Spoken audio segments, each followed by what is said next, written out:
Welcome to the deep dive. Today we're taking a closer look at something maybe we all take for granted a bit too much: sleep. Definitely. You know, the neuroscientist Matt Walker has famously called it things like humanity's greatest performance enhancer and even your ultimate life support system. Yeah, those are powerful descriptions, aren't they? They really are. So our mission today is basically to unpack how good sleep, quality sleep, really boosts almost every single part of your health, your performance, your longevity. We're drawing on Walker's work, but also some pretty fascinating recent research. It makes it so clear sleep just isn't a luxury, is it? Not at all. It's absolutely fundamental, a core biological need. Exactly. And what's really interesting, I think, is that sleep isn't passive. It's not just lying there doing nothing. Right. It's an incredibly active time for both your brain and your body. We're talking serious repair work, optimization, protection, all happening while you're out. Okay. So yeah, this deep dive will uncover some maybe surprising things about how sleep actually does its job and why it matters so much. Okay, let's get into that then.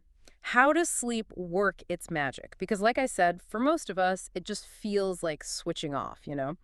But clearly, there's way more happening under the hood. Absolutely. Way more. So the core stuff revolves around two main kinds of sleep: non-REM or NREM and REM sleep. NREM, NREM. Got it. Okay, so think of NREM sleep first, Mm. especially the really deep part, stage N3, sometimes called slow wave sleep. This is basically your body's big restoration phase. Restoration, like physical repair. Yeah, exactly. It's your tissue growth, muscle repair, protein All it's synthesis, all that good stuff. Yeah. But it's also incredibly important for your brain. How so? Well, during this deep NREM sleep, something called the glymphatic system kicks into high gear. Glymphatic system. Uh-huh. It's essentially the brain's waste disposal unit, Mhm. and it's most efficient during deep sleep, clearing out neurotoxic waste products, things like amyloid beta. Oh, wow. Isn't that the stuff linked to Alzheimer's? Precisely. So deep sleep is literally cleaning your brain, helping protect against diseases like Alzheimer's down the line. And crucially, NREM is also when your brain consolidates factual memories. So it's like hitting the save button on things you learned during the day. That's a perfect way to put it, yeah. Saving the important files. Okay, so NREM is body repair, brain cleaning, and memory saving. That's a lot. Yeah. What about REM sleep then? What's its role? Right. REM sleep, that's more like the mind's sanctuary, maybe. It's the stage we associate with vivid dreaming. The dream stage. Yeah. And what's fascinating is that during REM, your brain is incredibly active, almost like it's awake in some ways. Really? Oh, yeah. This stage seems crucial for processing emotions. It helps sort of dampen down negative feelings, reorganize neural connections. Think of it as emotional first aid. Emotional first aid. I like that. And it also boosts creativity and problem solving. It's quite remarkable. Even short naps that get you into REM, or that state, just as you're falling asleep, hypnagogia, can really spark insight. Hypnagogia, that hazy, dreamlike state. That's the one. Hmm. Super creative space. And there's even a theory that REM sleep might help prune unnecessary memories, sort of cleaning up the memory banks to strengthen the important ones, getting rid of the noise. So it's not just saving, it's also maybe tidying up. Could be. It's complex, but that's one idea. Okay, so the brain is just constantly working overnight, saving, cleaning, processing emotions, maybe even tidying. It really drives home that sleep isn't just downtime, Not at all. which makes me think we often obsess about, how many hours we get, 8 hours, 7 hours. But is it just about the number? Or does the quality, the consistency matter just as much? That's such a critical point. It absolutely matters. Hugely. Optimal sleep isn't just about hitting that 7 to 9 hour target. Quantity is one piece, Right. but quality is vital. We talk about sleep efficiency, basically. The percentage of time you're actually asleep while in bed. You want that ideally above 85%. Okay, 85% efficiency. And then there's regularity and consistency. This is massive. Yeah. Some recent studies from 2025 actually are really emphasizing this. What are they finding? They're finding that consistent sleep timing, going to bed and waking up around the same time every day, yes, even weekends, often predicts health outcomes even better than just the total hours slept. Better than quantity. Wow. Yeah. Things like reduced risk of dying from cardiovascular disease, from cancer, you name it. Regularity seems key for keeping your body's internal clocks, your circadian rhythms, happy. That makes sense. The body loves routine. It really does, your sleep system especially. Okay, so understanding how it works inside and knowing we need regular quality sleep. Correct. What does this actually do for us? Like day to day? What are the tangible superpowers we get from good sleep? Right, let's talk benefits, and there are many. First up, memory and cognitive boost. We touched on saving The memories. save button function. Exactly. But sleep does more. It actually prepares your brain to learn new things effectively. Think of a well-rested brain like a dry sponge ready to soak up information. Okay. And a sleep-deprived brain. It's like a waterlogged sponge. The memory circuits just can't absorb new information effectively. Research shows sleep deprivation can cause up to a 40% deficit in your ability to form new memories. 40%, that's enormous. So pulling an all-nighter before an exam is actually counterproductive for learning. Totally counterproductive. You might feel like you crammed more in, Huh. but your ability to actually learn and retain it is shot. Okay, that's a big one. And here's something maybe even more startling. Studies have shown that restricting sleep to just 4 hours a night, Which some people do regularly. unfortunately, yes, it can lead to cognitive impairments equivalent to aging your brain by several years. Hmm. We're talking potentially 7, 8, up to maybe 17 years older, cognitively speaking. Wait, 17 years. So just from consistently bad sleep, my brain could function like someone decades older. That's what some of the research suggests. It's Yeah. a profound impact. It's not just feeling tired. Your actual cognitive horsepower is reduced. That's genuinely shocking and scary. It is. Beyond memory, good sleep sharpens your concentration, your logical reasoning, your ability to tackle complex problems. And there's this interesting U-shaped curve they talk about. U-shaped? Yeah, optimal cognitive performance peaks around 7 to 8 hours of sleep. But significantly less or significantly more sleep seems linked to worse outcomes. So it's not just more is always better, there's a sweet spot. Exactly. Yep. The Goldilocks zone for sleep seems to be around 7, 8 hours for most adults. Okay. Mind-blowing impact on the brain. What about our physical health? You mentioned repair earlier. How deep does that go? Oh, it's fundamental. Sleep is like the master conductor for your body's orchestra. It regulates so many crucial hormones. Like what? Things like growth hormone, which is vital for tissue repair, hormones controlling metabolism, like insulin, leptin, and ghrelin, which affect hunger and blood sugar, and of course melatonin and cortisol for the sleep-wake cycle itself. So it's tuning up our whole system. Absolutely. And then there's immunity. This is a huge one. Just one night of only 4 hours of sleep. Okay, that 4-hour benchmark again. Yeah, it's a stark one. One night like that can slash the activity of your natural killer cells by around 70%. 70%. Natural killer cells sound important. They are. They're a key part of your immune system's front line, fighting off viruses and even detecting and destroying potential cancer cells. So one bad night makes you massively more vulnerable to getting sick. Significantly more vulnerable. And it's not just about catching colds. Good sleep actually improves how well vaccines work. Your body mounts a stronger, more effective response if you're well rested after a vaccination. That's incredible. I had no idea. Yeah. Plus, good sleep reduces chronic inflammation throughout your body, Yeah. and that lowers your long-term risk for major diseases, Alzheimer's, like we mentioned, but also cancer. Cancer too. Definitely.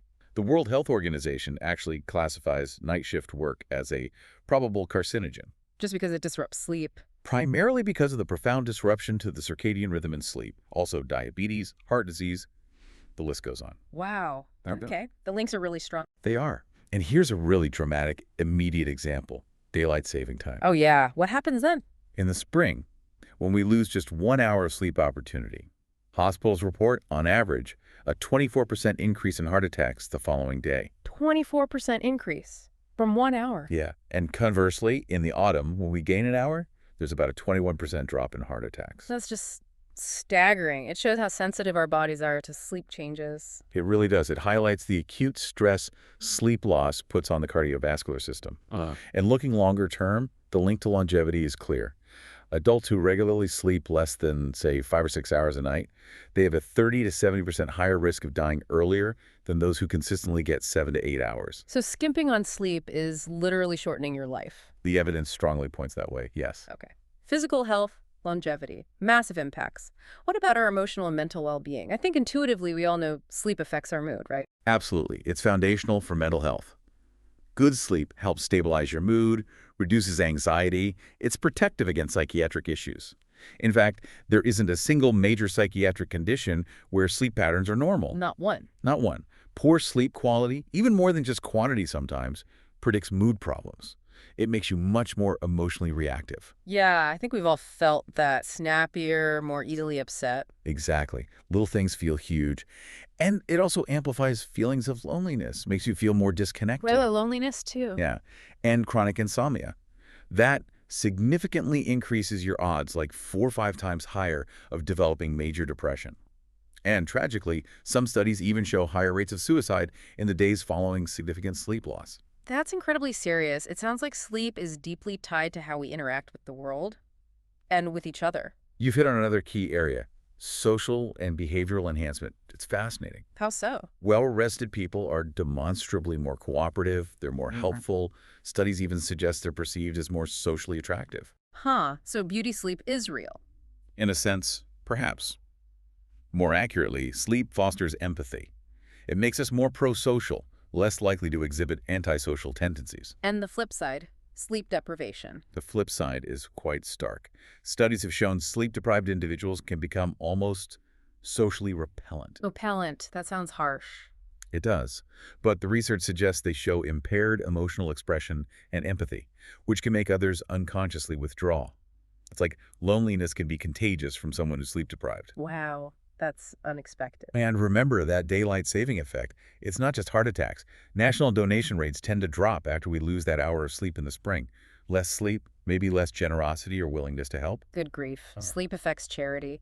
Okay, what else? Reproductive health, hormones. Yes, critical there too. Mhm. Sleep is vital for maintaining healthy testosterone levels in men and generally fertility in both sexes. Sleep deprivation essentially ages your hormonal system. Ages it. Take men, for example. Getting just 5 hours of sleep a night can result in testosterone levels equivalent to someone 10, maybe even 15 years older. Whoa, that's a huge hormonal hit just from consistently losing a couple of hours. A very significant impact, yeah. Okay. And finally, the obvious one, perhaps. Performance and safety. Absolutely crucial. Good sleep dramatically improves reaction times, complex decision-making, physical recovery for athletes, you name it. And the danger of poor sleep here is drowsiness. Drowsy driving, yes. It's incredibly dangerous, often compared to drunk driving in terms of impairment. But the scary part is sleep-deprived people are notoriously bad at judging their own level of impairment. So you could be a danger on the road and not even realize it. Precisely. You think you're fine, but your reaction times, your judgment, they're significantly compromised. It's a major public safety issue. That is terrifying. What about a positive example where sleep really boosted performance? Oh, there are great examples, especially in sports. Studies with Stanford swimmers, for instance, when they extended their sleep time, aiming for maybe 10 hours a night. 10 hours, wow. Yeah, really maximizing recovery. They saw significant improvements across the board. Faster sprint times, quicker reaction times off the blocks, faster turn times. It clearly showed optimizing sleep goes way beyond just avoiding impairment, though. It actively enhances peak performance. Okay, so the benefits are just immense across every area of life, basically. Pretty much. But let's flip it then. We've touched on the downsides, but what's the real cost if we consistently ignore this? If we try to get by on, say, less than 6 hours night after night, can we really just catch up on the weekend or hack our way through it? Yeah, that's the dangerous myth, isn't it? The idea you can somehow cheat biology. The reality is the cost of chronically compromising your sleep, consistently getting under 6 hours, is destructive. Plain and simple. Destructive how? It impairs nearly every system. You get that constant cognitive fog, difficulty concentrating. You have a higher risk of all those diseases we talked about because your body isn't cleaning house properly. Toxins build up. You get mood swings, increased anxiety. Socially, you might withdraw more.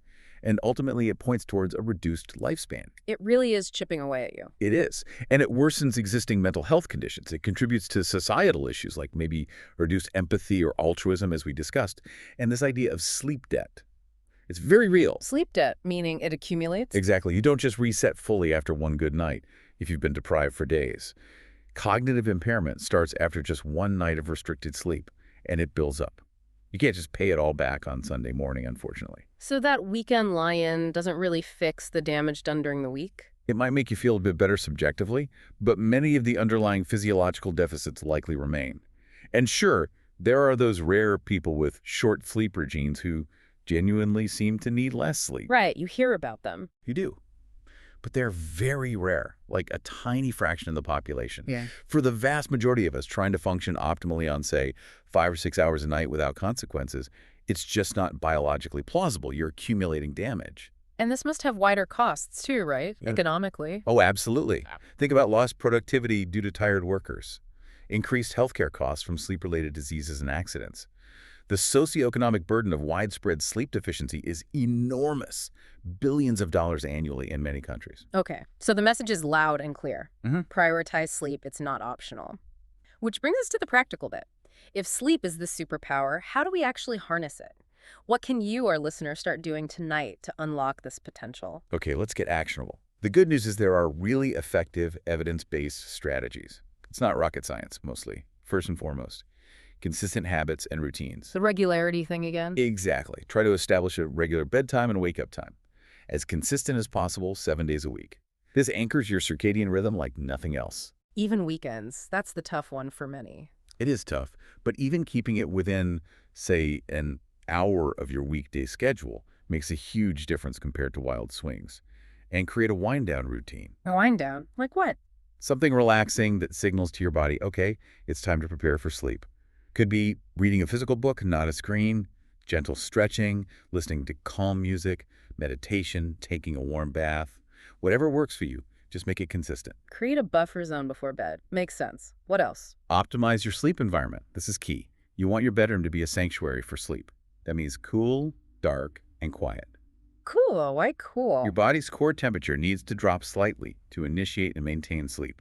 The ideal range is often cited as around 18 degrees Celsius or 65 Fahrenheit, maybe a bit cooler than you'd think. Okay, cool. Dark. I guess blackout curtains or a sleep mask. Perfect. And quiet earplugs or maybe a white noise machine if you have unavoidable noise pollution, make it cave-like. Cave-like. Got it.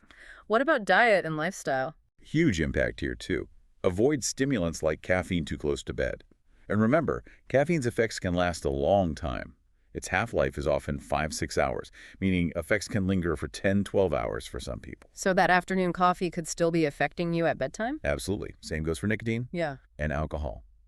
While it might make you feel sleepy initially, it severely disrupts sleep quality later in the night, especially REM sleep. Right. It knocks you out but doesn't give you good rest. Precisely. Also, avoid big, heavy meals right before bed. Digestion is an active process that can interfere with sleep. Exercise. Good or bad before bed? Regular exercise is fantastic for sleep, but generally try to avoid really intense workouts within, say, an hour or two of bedtime. Give your body time to cool down and your heart rate to settle. Okay. Anything else lifestyle-wise? Managing stress is huge. Mindfulness, meditation, deep breathing, whatever helps you unwind during the day, and especially in the evening. And maybe consider nutrition. Some evidence links things like tryptophan or omega-3s to better sleep, though diet is complex. Right. And the big one everyone talks about, screens. Ah, yes. The blue light nemesis. Try to avoid electronic devices, phones, tablets, computers, even bright TVs for at least an hour before bed. Why exactly? Just the light. Primarily, the blue spectrum light they emit. It directly suppresses the production of melatonin, your key sleep-inducing hormone. It basically tells your brain, hey, it's still daytime. Tricking your brain. Okay. Limit screens before bed. Definitely. And one last point. If you're really struggling, if you have persistent insomnia, or you're excessively sleepy during the day despite trying these things, please seek professional guidance. Talk to a doctor. Yeah, or a sleep specialist. These issues could signal an underlying medical condition that needs proper diagnosis and treatment, like sleep apnea or narcolepsy. Don't just ignore it. And be cautious with sleep aids, whether over-the-counter or prescription. They might offer short-term relief, but often come with side effects and don't provide truly natural restorative sleep. They're usually not a long-term solution. So focus on the foundations first. Exactly.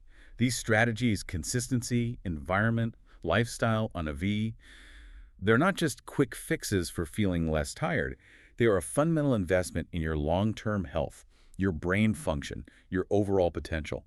So we've really covered a lot of ground here. We've gone from the intricate workings inside the sleeping brain. The NREM repair crews, the REM emotional processing. Right, all the way to the huge tangible benefits. Sleep gives us better memory, stronger immunity, stable mood, even maybe a longer life. It seems absolutely clear that good, regular sleep isn't just nice to have, it's non-negotiable if you want to function at your best. It really is. And yet, what's still so striking, isn't it, is how often sleep gets pushed aside in our culture. Totally. It's the first thing to go when we get busy, seen as disposable time. Exactly. Despite all this powerful evidence showing it's perhaps the most potent performance enhancer and health booster we have access to. And it's free. That's a great point. So for you listening, what's the big takeaway here? I think it's this. Making sleep a priority is probably the single most effective thing you can do every single day to reset your brain and body, to improve your health right now and protect it for the future. It's not just about getting through the day, it's about truly thriving. It builds resilience against illness, sharpens your mind, enhances pretty much every part of your life. So maybe a final thought for you, our listener, to chew on. If sleep really is, as Walker suggests, something like Mother Nature's best effort at longevity, at keeping us healthy and vital, what's one small, consistent change you could commit to, maybe starting tonight, to really start tapping into that incredible superpower for a longer, healthier, and just more vibrant life?